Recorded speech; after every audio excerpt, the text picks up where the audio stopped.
Good morning. Good morning to all my Guyanese friends, all my friends all over the planet. I'm coming to you live with information on what I need to do, or what we need to do to fix a situation where we have been mostly Guyanese like marginalized. We're either on this side or that side of the fence. So it's all about we can call it politics, but I don't really want to call it politics. Um so I have decided to create this live momentum where and I'm calling it Guyana's voices and our silent screams. The theory is that all of us at some point, all of us, the ones that are thoughtful, especially uh, more, uh, maybe I'll use the word thoughtful. I think it's the best word to use. We're wondering why we are where we are. Why is it our governments keep stealing our resources? And we know it. But then we don't have much of a choice. We have two sides we have a pro-black, which is PNC, and a pro-Indian, which is PPP. And we accept that that is all we have. There are many times like an Indian person recognizes that PPP is really doing some evil things. And then when they look at the other side, they're thinking, really? I can't do that. Because it's just a lesser evil. So my intention and is to try to create an awareness by using opinions and facts and try to let us understand how corruption really started in Guyana. We do know that nobody has ever been charged for corruption in Guyana. And if there is anybody that ever is charged, it's a small guy and somebody is trying to hurt him because he's talking too much. Usually that's what happens. Okay, so and I wanna reach out to our students here too, because there are a lot of people who go to school and they're thinking, and they're very thoughtful, and they're thinking, what is really happening to our country? Why is it stuck in this way? Can we get out of where we are? And that's something they don't understand. So here's what we're gonna do. And I'd like you to join me and be. Thank you, Leon, for saying hi there. Yeah. We're gonna discuss the period. We're gonna start in the 50s. Try to understand what happened then. And who were the major players? Like I'll give you a little example. All right, there was in the 50s there was the British giving us some leverage and governance, and then we had let's remember Chetty went to the U.S. He studied in Chicago, and from some research, I'm just telling you this like quick. From research, I learned that Chetty there got in contact with some communist ideology, and that grew. And I don't blame the guy at this point because I'll tell you why. In those days, he was a genuine guy. He wanted people to benefit. He loved people. But what transpired after he died is a different story.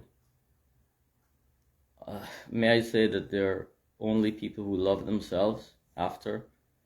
But I don't want to get into that. We are going to recognize the major players. We're going to look at the influences outside of our control as Guyanese people, and what happened internally,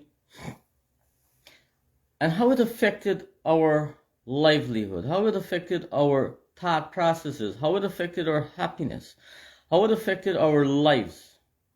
And we're gonna walk through the process where Burnham banned a whole lot of stuff when we were among the breadbasket of the Caribbean, and we got reduced to the beggars of the Caribbean. We're gonna recognize all that. We're gonna recognize where Guyanese were pariah. Everywhere they go, people kick them out. I lived through that time, so I can talk. And then many of you out there who lived through that time, you're about my age. You could be a bit younger, a bit older. We went to Suriname, Barbados, Trinidad. We're still probably, a lot of us still living there. We went to the US. Well, in the US it's kind of different. But all these Caribbean nations, they just looked at us like the lowest thing on the planet. And today we still celebrate Burnham, you know. I'm just saying, remember, the objective is to discuss and disclose truth. Nothing else, just truth. Understand that truth. And of course you're going to be able to say, well, there are opinions out there, and there are tons of opinions. And I'm very happy to have opinions. As a matter of fact, without opinions, I am sharing my opinion at this point. So why would I not want to have other opinions? Why not? We're going to say what could have been and how Guyana would have been if we had honest government with integrity. And we're going to find out what are the causes. And may I give you a hint? One of our major downfall in Guyana, I'll tell you this. I remember when I was a young boy, people like Chetty and probably Burnham too, I'm not sure. But those leaders that we had in those days, they said the British divided us and ruled us.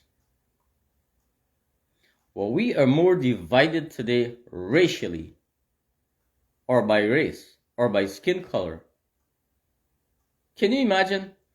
Like, people look at your skin and then they make assessments as to who you are as an individual, your levels of integrity, if you're a thief man or if you're a, whatever. They just look at the color of your skin and make that evaluation. That still happens in Guyana.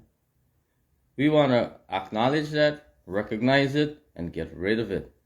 And we can only do that consciously. Because what governs us mostly is our thought processes. And I must say that having lived a little bit, I recognize that thoughts come into you. They could be good thoughts, and they could be evil thoughts. And at this point in time, I'm just going back a little bit, but it's like remembering when we had that major issue, and these are for the older folks, major issue with blacks and Indians clashing in Linden, that whole area there. Remember that boat that got bombed?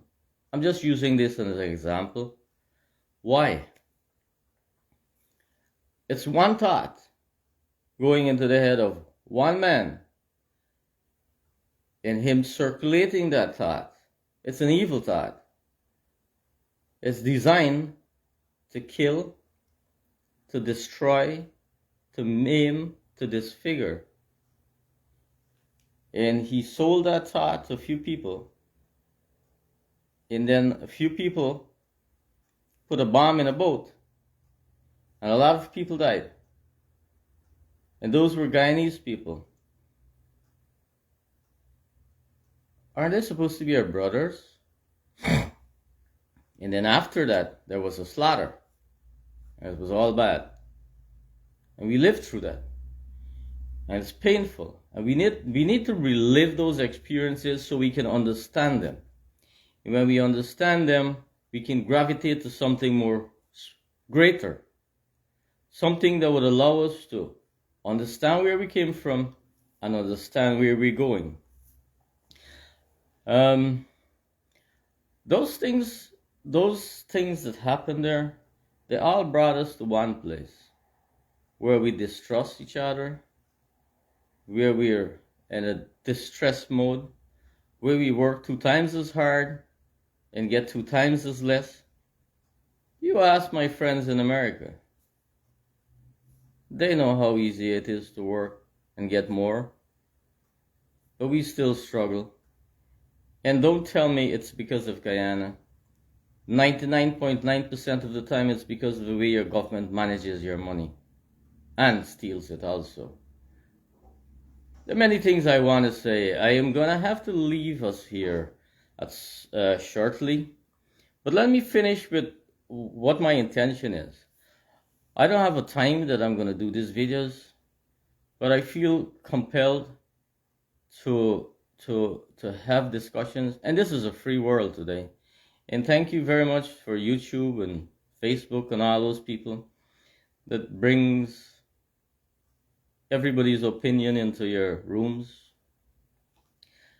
At some point we're going to recognize the lessons that we have learned. And I would love, I'm going to create a page of Facebook where we can have our experiences as Guyanese. And it's the way we feel. It's like, something is bothering me and I feel that this is unfair. And maybe we do a 1-minute video and we post it up on a page, or maybe we get to share it on camera, something.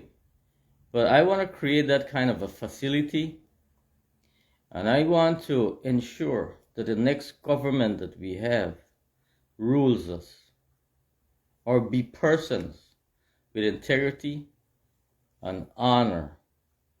Integrity simply means, and just for the reference, integrity means doing the right thing when nobody is watching. Doing the right thing when even you know that you would never be caught. Doing the right thing when you're in control, when you have power, when you have authority. Still doing the right thing.